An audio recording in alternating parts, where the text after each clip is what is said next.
আসসালামু আলাইকুম।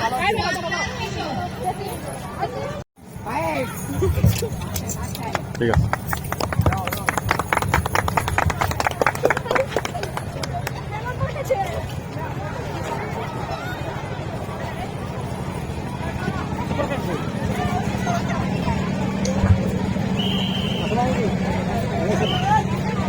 আমাদের সম্মানিত প্রধান অতিথি চলে আসেন জনাব মোহাম্মদ আলাউদ্দিন চৌধুরী। আমি তাকে আসন গ্রহণ করার জন্য অনুরোধ জানাচ্ছি। সবাই করতালি দিয়ে শুভেচ্ছা জানান। সবাই করতালি। আলাউদ্দিন চৌধুরী সাহেব চলে আসছেন আমাদের প্রধান। ইতিমধ্যে সাংস্কৃতিক অনুষ্ঠানের অনুরোধ জানাচ্ছি।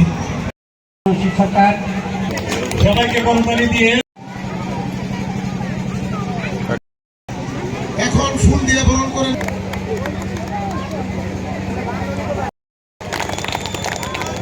ফুল দিয়ে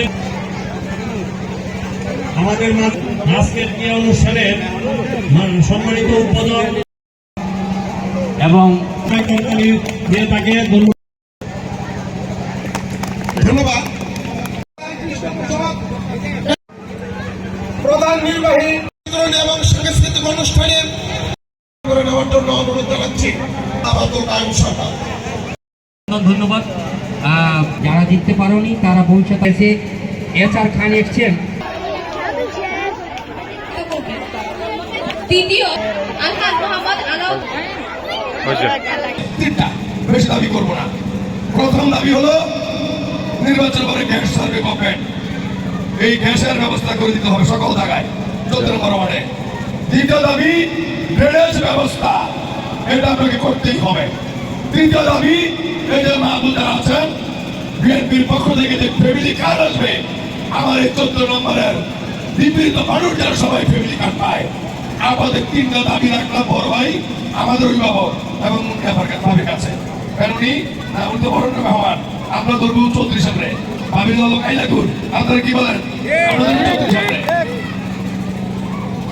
এই জন্য তিনটা দাবি যেহেতু করলাম, তিনটা দাবি অবশ্যই বাস্তবায়ন হবে। আমাদের পরবর্তী বক্তব্যে বলবে সকল শিক্ষা প্রতিষ্ঠান যেগুলি আছে আমাদের এলাকায়, প্রত্যেক শিক্ষা প্রতিষ্ঠানের প্রতি আমরা আন্তরিক। প্রত্যেক শিক্ষা প্রতিষ্ঠানে আমরা আমাদের যতটুকু সম্ভব যেভাবে সহযোগিতা করার দরকার আমরা সেইভাবে করে থাকি, আগামী দিনে করে যাব।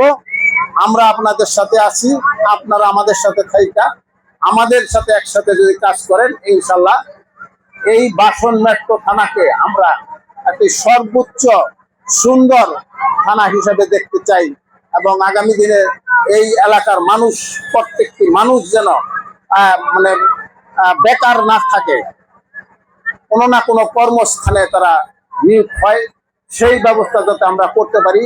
এই ভোটের মাধ্যমে কিন্তু আমাদের দেশ গড়ার হলো একটা মানে সুবর্ণ সুযোগ আমাদের হাতে এসেছে। আগামী 12 তারিখে আপনারাই ঠিক করবেন এই দেশটা সঠিকভাবে চলবে কি চলবে না। যদি সঠিকভাবে চলতে হয় তাহলে সঠিক জায়গায় কিন্তু ভোট দিতে হবে।